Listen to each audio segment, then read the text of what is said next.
hal-hal yang sepertinya receh, sepele, tapi repetitif, diulang. Ya, diulang, dilakukan, itu kunci untuk semua ini praktisi. Kalau kita punya ide, langsung eksekusi.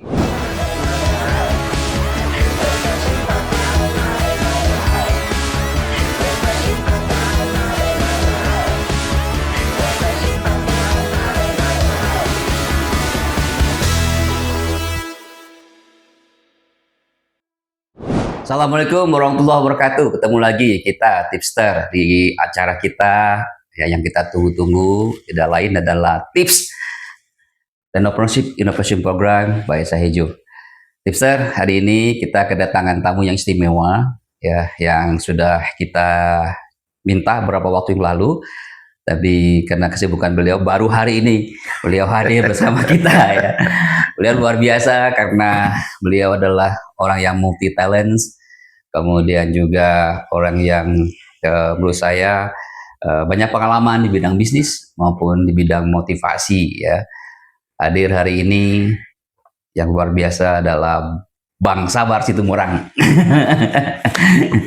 Makasih Bang Sabar ya. Sama-sama. Ini yang keberapa nih udah kesini nih? Ini udah ketiga ya? Tiga ya. Tiga. Oke, ketiga ya. Bang Sabar sangat intens kesini dan selalu menanyakan tentang apa namanya? Cincau.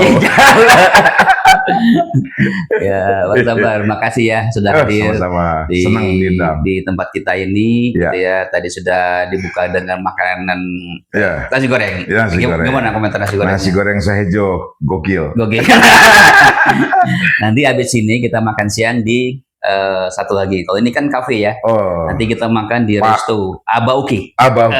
Oh iya, Abauki. Makan siang Abauki itu ala Sunda ya. Ala Sunda ya. Di from the farm to the table. Jadi kita langsung metik, langsung makan. Makan ke meja ya. Siap, mantap. Ya, baik Bang Sabar. Nih sama saya juga udah ada buku nih ya, buku pesantren ya. Ya. Volume 2. Nah, sebelum kita bicara masalah buku dan lain-lain, mungkin Bang Sabar bisa cerita gimana kok abang pengalaman latar belakang ya. Oh iya. Kan lulus dari kuliah, kemudian dari kuliah pun sudah sempat bisnis ya. Ya, sudah. Bisa ceritain dulu pengalaman waktu kuliah memulai bisnis. Oh iya, terima kasih Bang Uki. Kalau dari awal saya merantau ke Bandung, ya. Startnya SMA ya. SMA ya. SMA di Bandung, baru banyak terbuka tuh wawasan. Jadi dari Riau saya merantau ke Bandung itu saya dengan hobi sepak bola. Oh, sepak bola. Nah, jadi saya sempat SMA itu saya main ke klub Persib. Oh, Propelat. Ya, saya main di kita latihan di Stadion Siliwangi. Ketemu dengan senior Persib, Ajat Sudrajat, ya Asep Somantri, gitu ya. Jadi kalau dilihat, hobi ini menarik nih. Cakrawala Bandung itu kan sangat luas kalau di bidang minat-minat ya. Terbatas kalau di Riau itu. Jadi saya seperti dapat tempat gitu ya. Nah, pas udah tamat SMA, bingung. Sepak bolanya nggak mungkin karena kuliah TPB kan waktunya terbatas. Jadi bola dilupain dulu. Nah, gitu saya fokus studi. Di tengah studi wawasan saya kebuka lagi dengan kota Bandung itu seperti kota yang buat saya sangat dinamis dalam gaya hidup. Nah, jadi fakultas saya seni rupa dan desain bertemu dengan konsumtivisme orang Bandung ya. Itu seperti buat saya, ini ada peluang gitu. Jadi ketemulah itu ya peluang dari gaya hidup, kultur orang Bandung dengan studi saya nyambung gitu. Jadi saya jadi kepancing untuk berbisnis waktu masih kuliah. Semester keberapa atau tingkat berapa itu? Itu tingkat 3. Tingkat 3 ya? Tingkat 3 ya. Tapi awalnya saya menulis. Oke. Ya menulis. Jadi menulis itu seperti ada aroma uangnya ya. Iya. Nah, ada honor. Jadi nulis di Berkala ITB. Oke. Ya, dulu mungkin 7.000 sekali masuk tulisan. Wah, 7.000 udah banyak maksudnya. Banyak dulu ya, uang kuliah kan 27.000. Iya, iya. Ah, Satu semester 27.000. iya, satu semester 27.000. Iya. Honor nulis 7.000, gitu kan? Berarti kalau 3 kali nulis udah selesai. Oh, udah kiriman nggak usah. Nah, baru dari menulis itu di lokal ITB kan, Iya. Berkala. Tertarik juga menulis ke Kompas. Jadi saya mengirim tulisan ke Kompas Tentang apa biasanya? tentang ekspor produk non migas. Oke. Iya, iya. Dulu sedang hit-hitnya itu topik non migas, gitu ya. Cocok dengan kami. Non migas kan furniture gitu kan. Iya, iya. Pameran produk Indonesia, itu Pak Harto tuh sedang menggalakkan ekspor non migas itu menjadi primadona. Jadi saya, menarik nih kalau saya bahas. Jadi ekonomi produk itu manufaktur cocokin dengan nasional kan. Iya, iya. Jadi saya coba belajar menulis, saya baca juga opini-opini dari ekonom di Iwan Jaya Ajis ya, Dr. Iwan Jaya Ajis. Itu kan banyak menulis tentang ekonomi mikro ya. Jadi saya belajar. Tapi ditolak Kompas. Dibilang kepanjangan. Saya persingkat. Saya kirim lagi, tolak lagi. Wah, sudah dipendekin, diedit. Terlalu nyempit ke bidang fakultas, kurang umum, kurang publik. Nah, saya perbaiki lagi, ditolak juga. Udah. Jadi berkali-kali ke Kompas nggak pernah nembus. Akhirnya yang ditolak Kompas semuanya saya kirim ke koran Pikiran Rakyat. Dan masuk. Oh. Setiap ditolak Kompas ke PR masuk. Oh, okay. Nah, honornya lebih gila lagi. Oh, lebih banyak. Itu bisa 3 semester bayar dari satu tulisan. Oh, luar biasa. Besar ya. Ya, ya. Jadi menulis ini menciptakan uang. Akhirnya tulisan ini saya kirim juga ke sekolah Widya Wijata Manajemen IPPM. Masuk lagi karena topiknya cocok dengan ekonomi. Ya. Ekspor ya non migas. Wah, masuk. Honor lagi lebih besar lagi, Pak. Yang majalah lebih besar. Dan uang dari menulis ini membuat saya menjadi dapat modal. Saya kumpul-kumpul untuk membuat produk souvenir ITB. Ya. Souvenir ITB saya desain, saya tawarkan ke koperasi ITB, tapi ditolak. Beberapa kali ditolak terus. Saya bilang, kenapa ditolak? Oh, rupanya koperasi ITB pricing strateginya adalah membuat harga berdasarkan kuantitatif.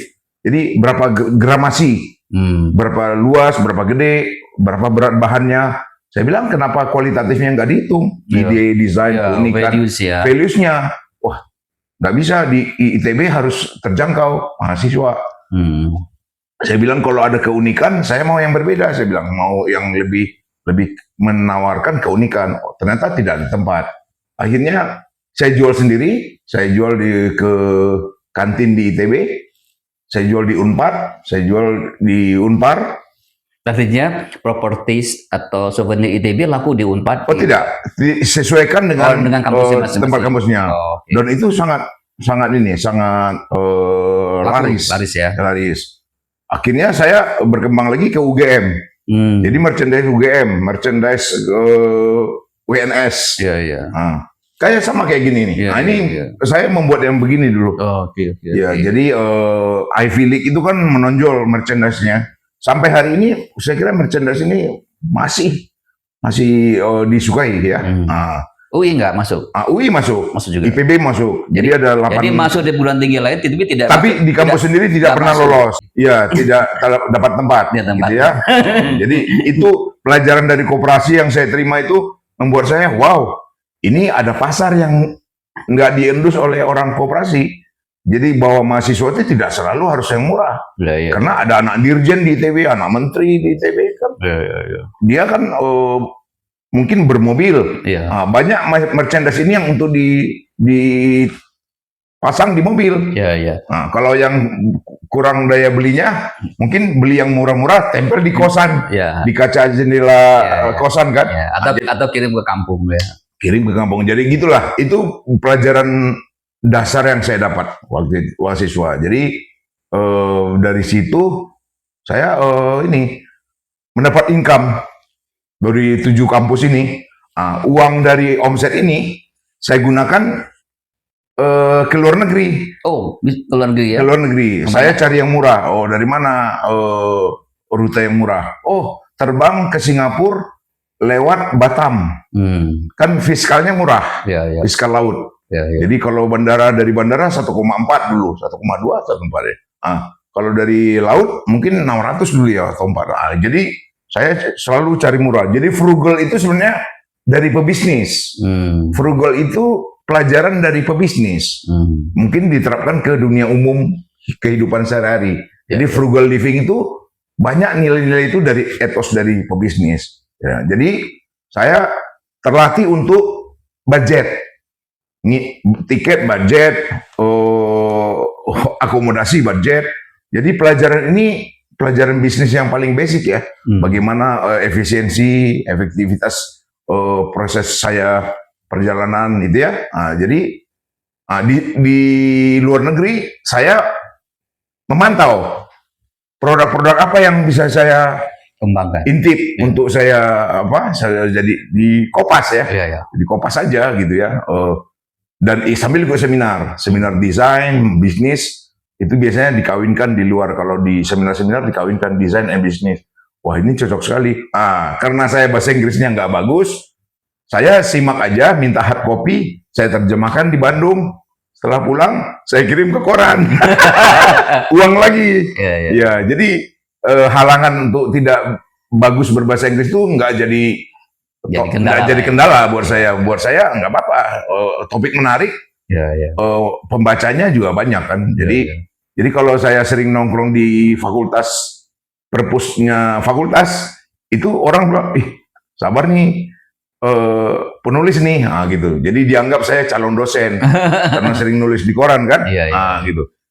Dari kebiasaan menulis di koran, akhirnya kalau ada kongres-kongres desain se-Indonesia itu, saya jadi pembicara bersama menteri. Saya waktu kuliah udah bicara di Aula Barat ITB dengan menteri perumahan. Nah tuh, buat saya, ternyata bidang saya ini luas banget ya, gitu ya. Jadi makanya berujung sampai sekarang itu, ternyata yang kita seperti random waktu mahasiswa itu sangat bagus. Kerandoman semasa mahasiswa sangat menarik buat kita, tidak lagi penakut dalam berisiko berbelok split dari bidang fakultas kita. Jadi jangan takut. Iya. Jadi di situ tadi dapat frugal, berjejaring ya, sosial mobilitas saya bagus. Jadi saya banyak kenal dari seminar-seminar di luar negeri itu, banyak kenal narsum, banyak kenal juga dosen-dosen di ASEAN yang mengundang kita untuk workshop. Jadi saya jadi aktif ke luar negeri dari jejaring yang saya kenal waktu tea break, coffee break. Jadi walaupun kita berbahasa Inggris nggak bagus, saya cari yang mudah-mudah, deketin yang kampus Melayu, Malaysia gitu kan. Saya diundang kerja praktek di company-nya. Itu jalur-jalur seminar yang waktu kita bergerilya dulu itu menjadi luar biasa ya efek dari jejaring itu. Itu pelajaran yang menarik untuk kalau teman-teman yang masih Gen Z atau Gen Alpha, bahwa mengulangi, mempraktekkan yang simpel-simpel di saat masih kuliah itu menarik. Menarik sekali. Bang Sabar. Nah, kita masuk ke roket yang memorabilia. Bisa cerita itu roket itu apa? Bisnis yang saya start dari memorabilia kampus, produknya tidak akan laku di mall. Saya kan sudah 7 kampus, jadi ini menarik nih kalau saya masuk mall. Jadi place-nya tadi area kampus, target mahasiswa, Civitas gitu ya.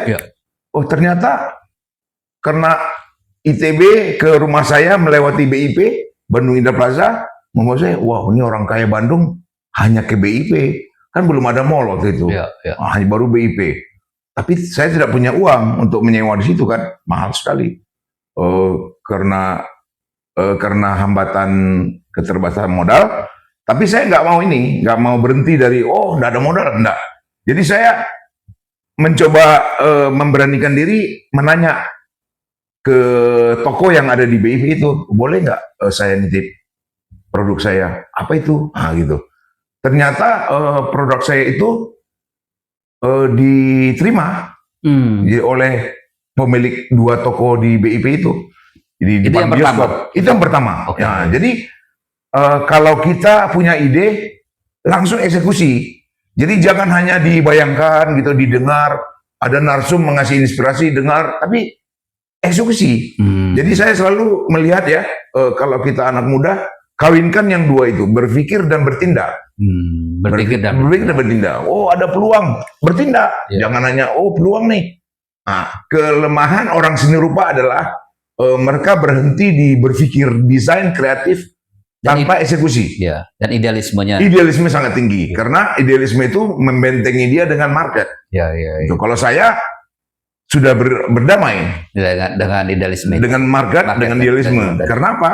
Karena saya idealisme di awal itu membuat saya banyak rugi. Ya. Karena ego. Ya. Itu pelajaran bagus tuh. Kita berdarah di situ. Ya. Sudah modal terbatas, ego dan gak laku. Ya. Itu pelajaran keren.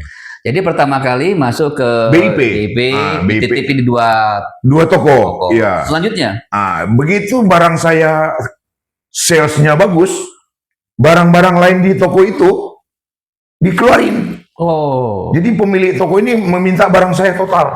Apa aja barangnya itu? Barangnya misalnya jersey Liga Inggris. Jadi semua barang luar, gitu ya, barang luar Liga Italia, Liga Inggris. Jadi saya jadi berpikir, barang-barang yang ada di benak konsumen itu adalah barang yang ditonton orang weekend nonton Liga Inggris, Liga Italia di TV. Nah, begitu ada barang itu di luar, ada kekosongan di domestik. Ya. Mereka lihat di TV tapi nggak pernah lihat barangnya real. Nah, itu yang saya jawab. Kekosongan itu. Itu nggak menyalahi haki waktu itu. Tidak menyalahi. Jadi barangnya dari luar itu memang betul-betul langka. Masuk jadi barang ori kan? Iya. Jadi kencang, jersey, topi, scarf anak motor, anak seni rupa kan senang tuh anak art. Jadi gelang-gelang, bendera-bendera bola, gitu ya. Berputar cepat. Jadi kadang-kadang ya memulai dari hobi jalan keren untuk merintis. Jadi jangan dulu yang level kedua, ketiga. Mulai dulu dari yang dekat. Hobi kamu apa? Itu kayak ajang latihan aja. Nah, jadi dari BIP itu saya berkembang dengan modal dari orang karena saya nggak cukup membayar ratusan juta sewa BIP. Jadi saya pinjam dari yang punya toko ini. Wah, baik sekali. Baru saya ditawarkan ya. Mungkin saudara ini membaca saya. Sabar ini rajin. Gercep melihat tren. Apa konsumen senang, tiba-tiba minggu depan udah ada. Jadi dibacanya saya. Jadi waktu itu ya, kalau saya bekerja sebagai sarjana interior design, gaji rata-rata 400.000 pasaran dulu. Mungkin yang teknik 500, 600. Nah, kami di interior 400. Nah, saat itu penjualan toko saya yang titip di toko orang itu sudah 27 juta. Wow. Potong 20% ke pemilik toko. Jadi ke saya 23 juta. Jauh sekali dari gaji kalau saya bekerja sebagai desainer. Itu membuat saya, wow, udah deh, kayaknya lampu hijau. Tapi ada kegalauan, Pak Uki. Orang kita tuh masih bangga dengan pendidikan terus. S1, S2, S3. Saya di saat itu udah berjaya, PD-nya belum sempurna. Jadi pengen sekolah ke luar negeri. Merasa ada uang itu kan. Saya melamar ke Monash sama QT, interior design, keterima. Tapi kan harus belajar dulu Inggris kan. Tapi itu kan pasti biaya-biaya kan. Karena uangnya nggak ada, tertunda. Jadi seperti pesimis lah, nggak bakal terwujud. Jadi hambatan uang itu menjadi problem juga. Jadi di saat saya menjadi mentor di MBA itu banyak teman begitu. ingin S2, ingin S3 itu kan, tapi usahanya sedang ada, Ya, ya. ditinggalkan itu. Nah, kegalauan itu wajar ya, karena kita belum berani membilang ini akan prospek yang kita rintis ini. Nah, ternyata begitu saya nggak ada modal, kalau ada modal saya udah pergi. Usaha pasti ditinggal, Pak Yuki. Pasti pikiran saya begitu, sekolah lebih, orang kita kan selalu mindsetnya pendidikan nomor satu, bisnis risiko. Ya. Nah, gitu. Jadi saya terpaksa berbisnisnya diterusin. Terus.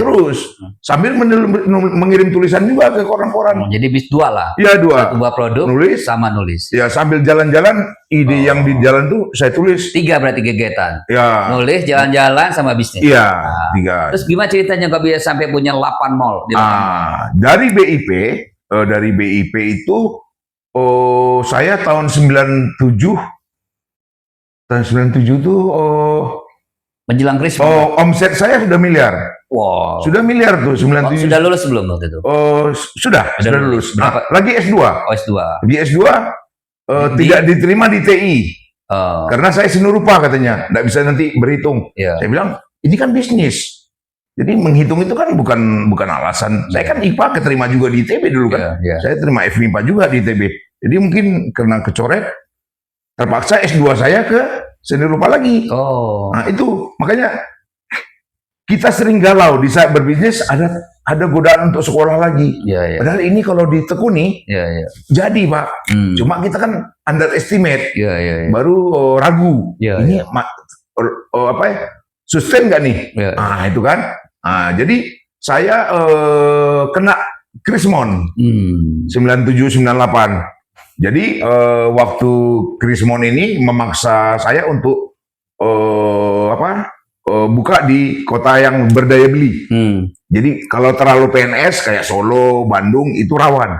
Saya cari populasinya yang pengusahanya tinggi, kan Jakarta kan, atau Surabaya atau Medan. Itu siapa idenya?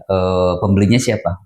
Pembelinya adalah orang-orang yang selama ini melihat barang saya di TV.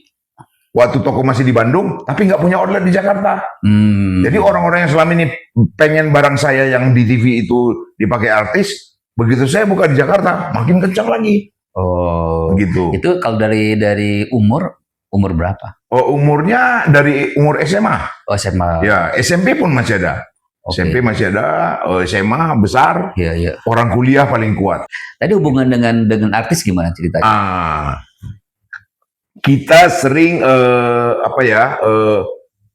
progres kita tuh kadang-kadang tidak semuanya dipantik oleh ide-ide dari kita sendiri. Kadang muncul dari pancingan dari eksternal.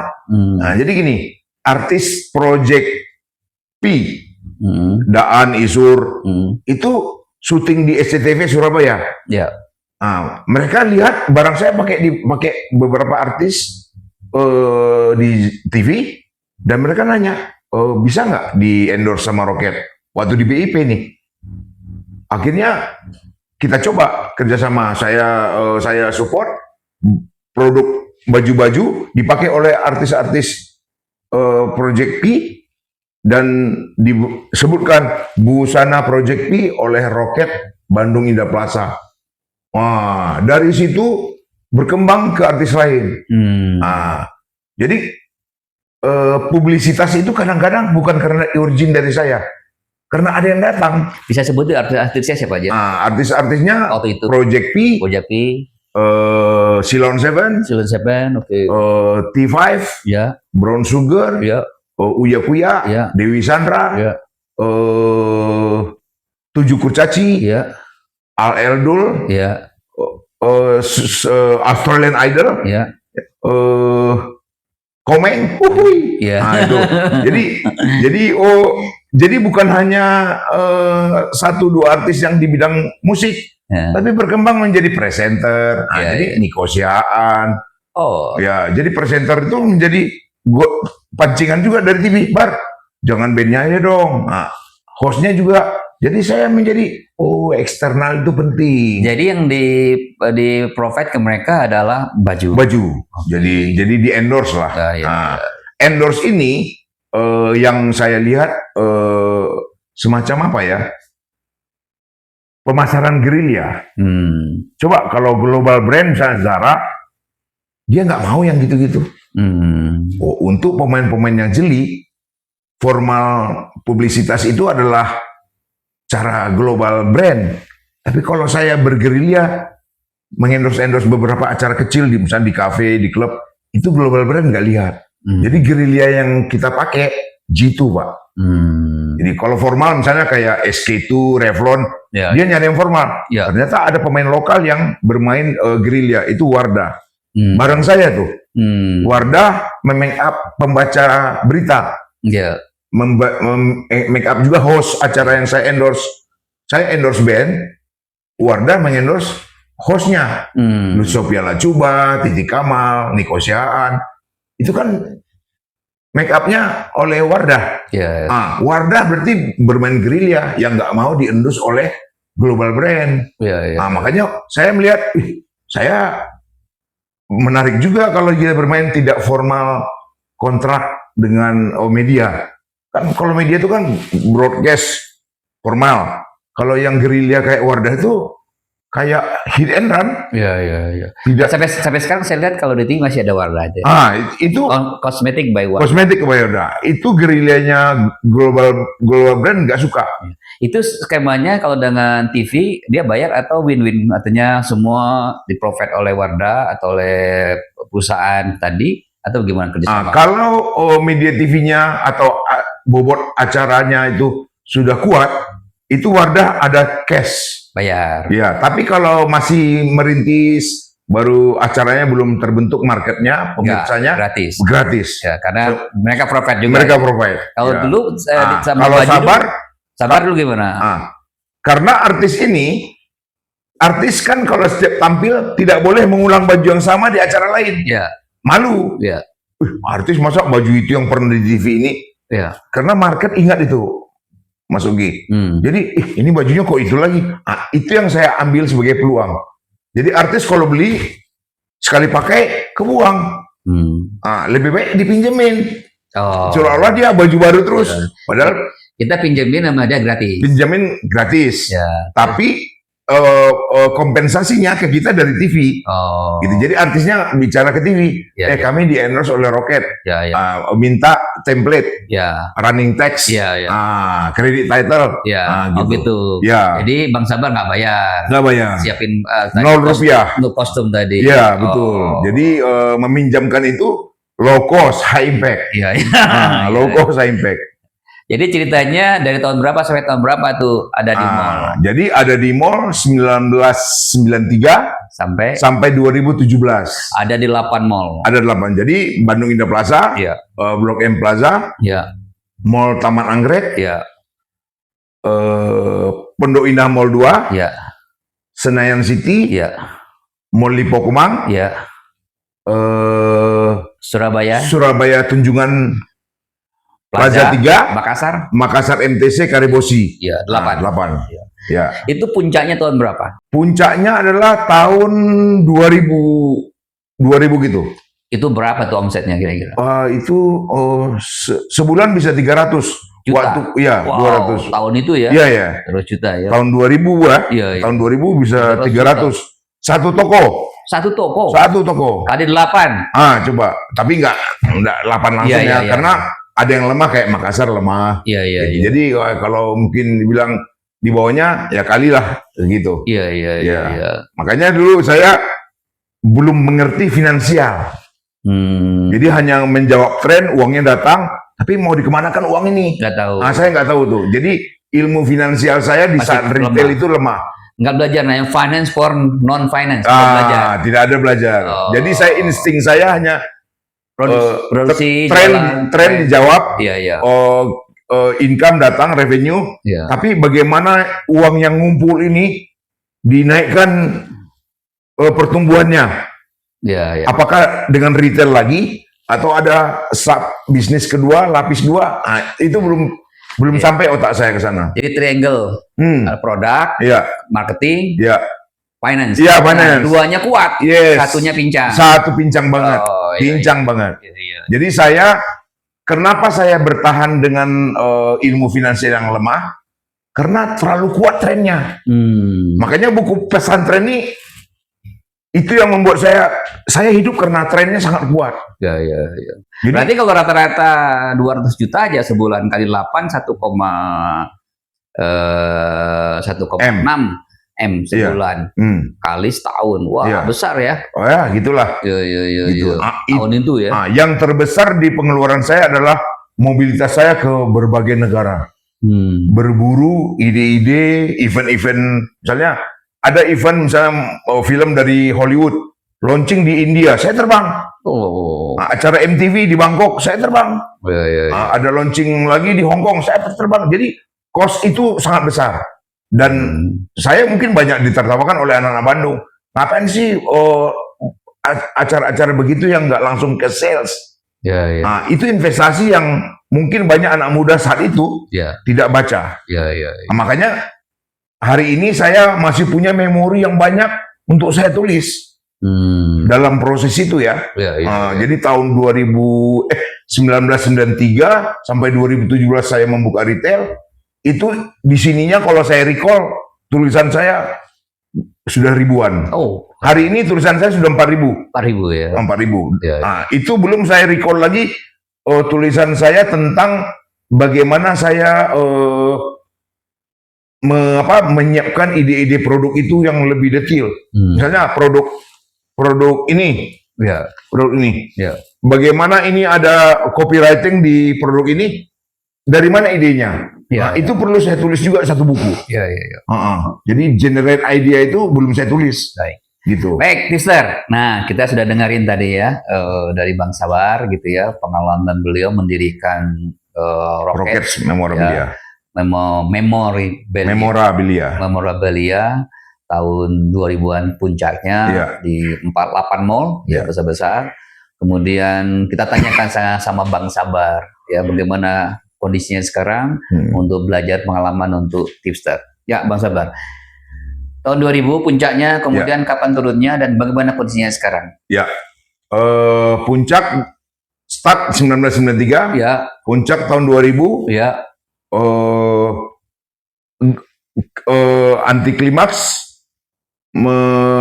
sekitar apa ya? Anti klimaks sekitar 2010. Ya. Jadi 2000 sampai 2010 masih bagus. Karena pusat uang itu money makernya PIM. Jadi Pondok Indah Mall itu Jaksel dan Jaksel juga di Senayan City. Itu yang membuat saya sampai 2010, 2011 masih muat. Setelah itu turun. Kapan tutupnya? Tutupnya di mall itu? Ditutup di mall terakhir 2017. Ya. Bisa ceritain nggak? Kenapa tutup? Apa pengalaman dapat di situ? Oh ya. Keuangan saya waktu itu sangat berdarah-darah waktu gerai saya yang di Senayan City ingin memperpanjang 5 tahun berikutnya. Kan 5 tahun. Pada saat 5 tahun kedua mendadak toko saya nggak dikasih perpanjangan. Artinya kalau sewanya berapa ya? 2,8 miliar untuk 5 tahun berikutnya. Saya bisa bayar. Tapi tiba-tiba tidak dapat extend dari mall. Saya udah curiga nih, ada pasti brand lain yang mengincar lokasi saya. Kompetitor. Dan itu benar. Jadi saya dicari-cari kesalahannya. Jadi waktu perpanjangan tidak dikasih. Saya lihat, wah ini aneh nih. Mestinya mall ini bertanya, Sabar dengan biaya 2,8 M masih mau extend, berarti sehat. Karena banyak toko di Senayan City itu tutup. Banyak brand misalnya kasur, punya pabrik sendiri, tutup Pak Oki. Uangnya lebih banyak dari saya. Saya udah 5 tahun sehat, mau perpanjang nggak dikasih. Begitu tidak diperpanjang, barang saya mau dikemanain Pak Oki. Itu banyak, berapa miliar isi toko itu. Itulah berkasus sampai ke hukum. Sampai ke hukum? Iya, sampai ke hukum. Karena saya dipaksa keluar. Saya nggak mau bertahan. Karena apa salah saya? Existing kan tidak boleh diusir. Nggak boleh. Di perjanjian ada itu. Tapi saya gugat itu. Jadi saya melawan Senayan City saat itu. Waktu itu petinggi di Senayan City itu kosong batu bara. Nggak mungkin saya bisa mengalahkan itu.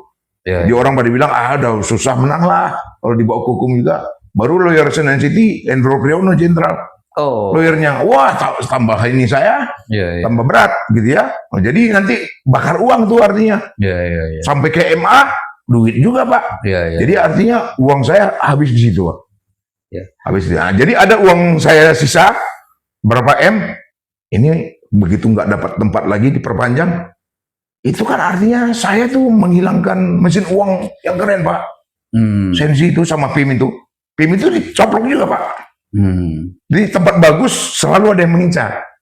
Jadi uncertainty itu selalu ada Pak. Ya, ya. Pak Wi. Jadi chaos barang ini berkasus karena barang kan begitu toko dikeluarkan paksa, barang dikeluarkan paksa, ditahan oleh mall setahun nggak muter Pak. Tuh kan? Itu baru belum habis Apanya? kontraknya. Oh, dihabiskan sampai hari terakhir dihabiskan. Habiskan. Tapi saya nggak mau keluar. Oh, Karena nggak mau keluar karena saya akan mau perpanjang. dia nggak mau kasih Nggak mau kasih. Saya bilang, apa alasannya untuk existing tidak boleh perpanjang? Nah, hanya dia yang tahu kan. Iya, iya. Nah, jadi itu yang sampai saya berani bawa pakai pengacara kan. Iya, iya. Nah, dan di ujungnya barang saya ditahan 1 tahun Pak. Barang nggak jualan 1 tahun, berapa miliar tuh? Ya. Semua isinya di dus Pak. Ada 40 kardus besar tuh. Itu nggak jalan setahun. Uang kan ini. Iya, iya. Nah, akhirnya di tengah kepanikan itu adalah tawaran dari Mall Lipo Kemang dengan sewa 3,2 M, lebih mahal lagi. Pindah ke sana. Tapi nggak ada pilihan kan? Iya. Itu yang mewah Pak. Saya nggak bisa lagi yang mall bawah. Image-nya Roket itu sudah di atas. Jadi ambil yang itu 3,2, saya lunaskan sebagian 2,8, sisanya itu berapa selisihnya itu berapa M ya? Iya. Yang 2,8 saja 3 tahun nggak balik Pak. Karena mall itu macet kan. Iya, iya. Kan Kemang Perpanca itu Ya. kan ada layangnya dari Blok M. Iya, iya. Tapi exitnya yang dijanjikan tidak terwujud. Iya, iya. Kan mestinya ada exit. Nah, itu yang membuat mall itu tidak ada akses. Saya cabut, ya 2 tahun sisa saya nggak bisa lagi teruskan, karena harus lunaskan kekurangannya. Iya, iya. 2,8 aja nggak balik.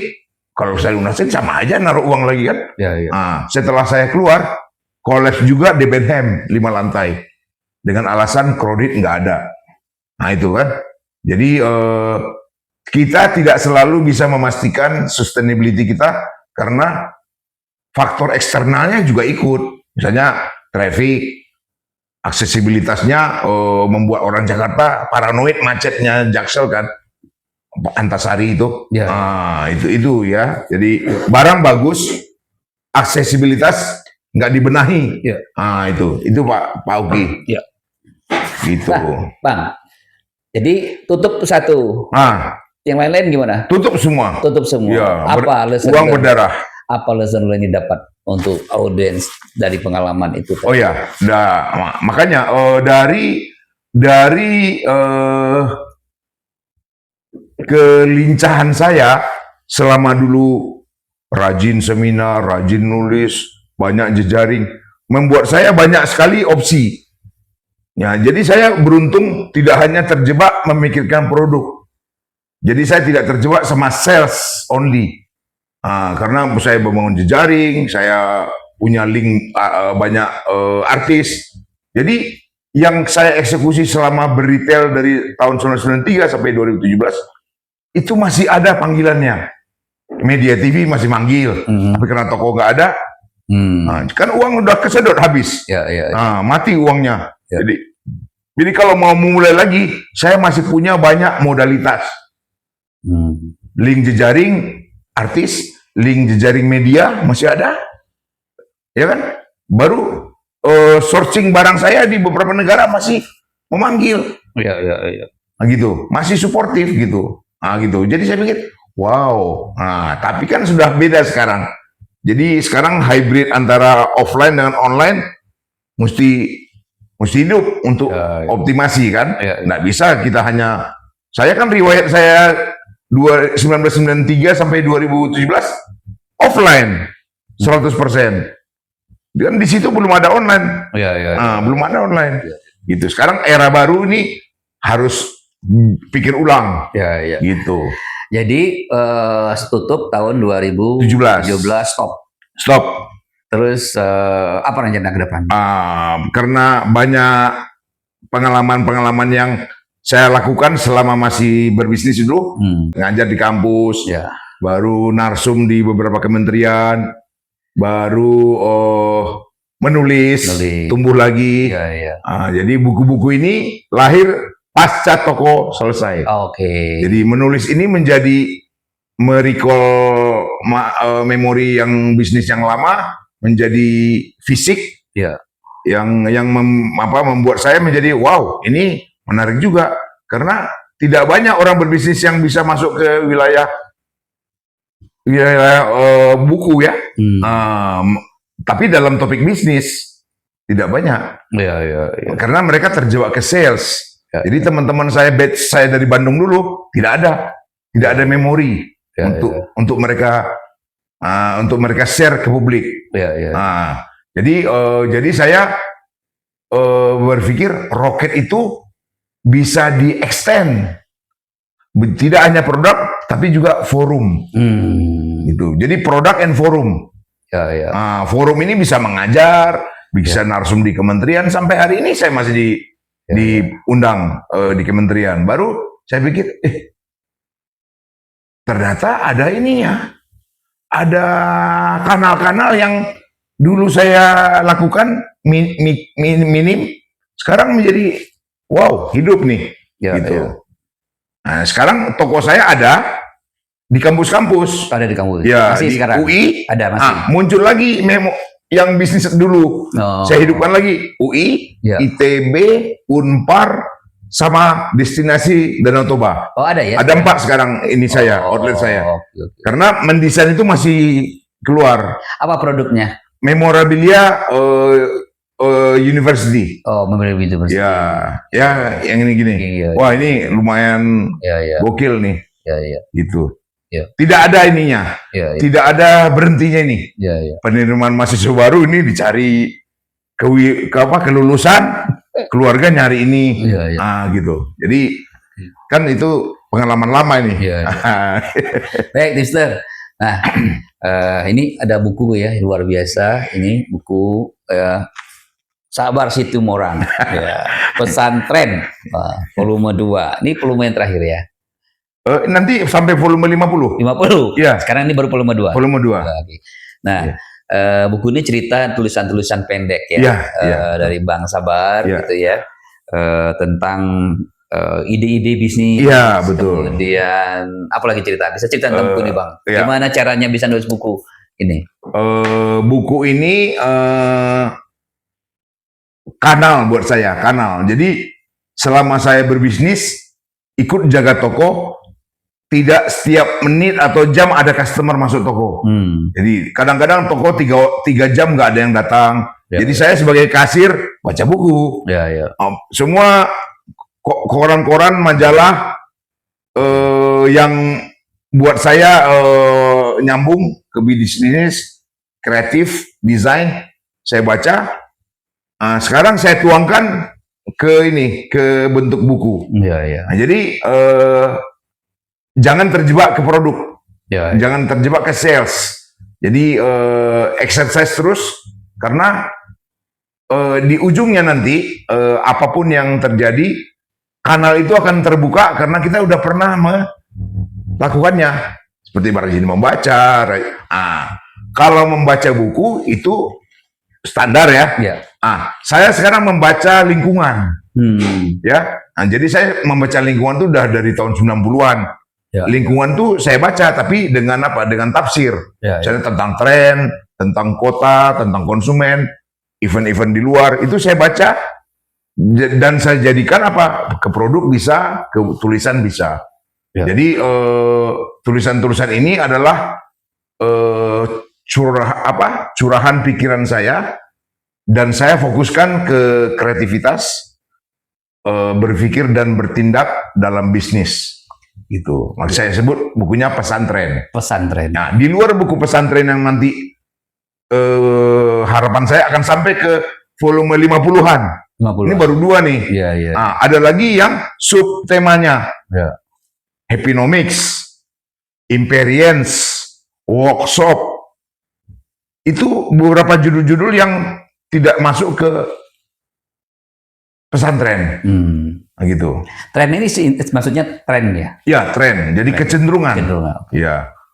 Ya, Jadi ya. pesantren. Jadi setiap tren itu selalu ada message. Ya, ya. Ada pesannya. Ya.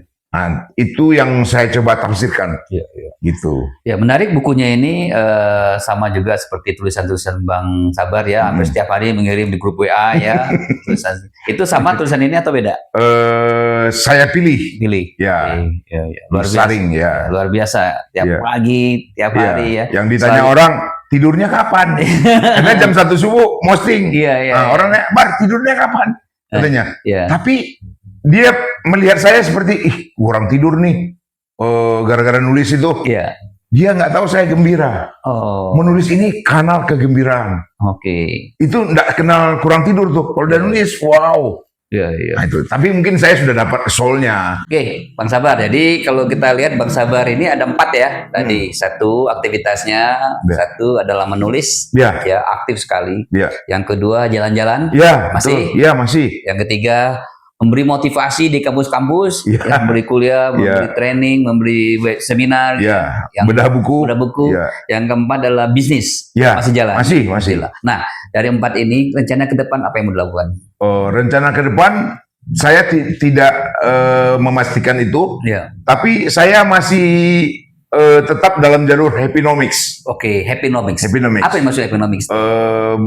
Berkegiatan dengan mengglorifikasi kegembiraan, tetapi dia produktif dan ada menghasilkan, gitu. Jadi punya nilai tambah, punya kalau biasa bilang yang standarnya uangnya, omsetnya ada, Ya, ya. tapi semua karena dasar kegembiraan. Oke. Happinomics. Happinomics. Iya, iya. Ya, ya, ya, ya. Itu yang Kenapa nggak sebut Sabarnomics? Kan ada Habibinomics, Iya, iya. ada Parabonomics, kenapa nggak Sabarnomics? istilah itu bukan datang dari saya, tapi dari Kompas. Ya, tapi Bang Sabar ditulis-tulisnya banyak sekali istilah-istilah baru ya. Ya, Ya. itu tadi yang workshop, Ya. Imperience. Iya. Imperience itu impressive experience. Oke. Jadi pengalaman yang berkesan. Ya, ya. Pengalaman banyak, Ya, ya. tapi yang nempel long term itu selalu yang impresif. Ya. Gitu, impresif, imperience, workshop. Kalau bisa Bang Sabar buat aja kalau tuh kamus. Kamus Sabar. Baik. Tipster, kita sudah ngobrol banyak dengan Bang Sabar. Nah, Bang Sabar, ya tentu tipster ini kan banyak sekali mereka yang masih muda ya baru memulai bisnis, tapi mereka banyak juga sudah punya bisnis gitu Iya, ya. Nah, kira-kira Bang Sabar, apa masukan saran untuk audiens kita ya yang sedang ataupun yang sedang mau atau mau berbisnis gitu? Saya menemukan habit yang saya lakukan selama ini mirip dengan buku yang saya tulis mengenai Nyoman Nuarta. Oke. Jadi saya menyebutnya micro habit. Micro habit. Ya, micro habit itu hal-hal yang sepertinya receh, sepele, tapi repetitif, diulang. Ya, diulang, dilakukan, itu kunci untuk semua praktisi. Ya, itu kunci semua praktisi. Jadi ternyata waktu saya nulis buku Nyoman Nuarta ini, saya menemukan benang yang sama, yang seperti saya alami. Oh iya ya, jadi ada hal-hal yang sepele tapi diulang, repetitif. Kalau saya menyebut di teori saya Tafra itu menyebutnya rima. Jadi rima. Jadi diulang-ulang, pengulangan. Ya. Nah, jadi dalam bisnis ke depan hal-hal yang kecil, ide-ide kecil, sepele, kalau diulang dengan konsisten itu bernilainya sangat impactful nilainya. Itu yang saya lihat ya. Ya. Saya lihat. Jadi istiqomalah dengan hal-hal yang mikro. Micro ya istiqomah ya. Ya gitu. Jadi tidak ada yang terbuang dari yang hal sepele itu. Baik. Gitu ya. Baik, Tipster, kita sudah ngobrol cukup lama dengan Bang Sabar. Tentu dari podcast ini teman-teman Tipster ya, tentu tidak cukup untuk mendalami, menjiwai message dari Bang Sabar. Kalau ingin menjiwai ya apa yang ingin disampaikan ada di buku.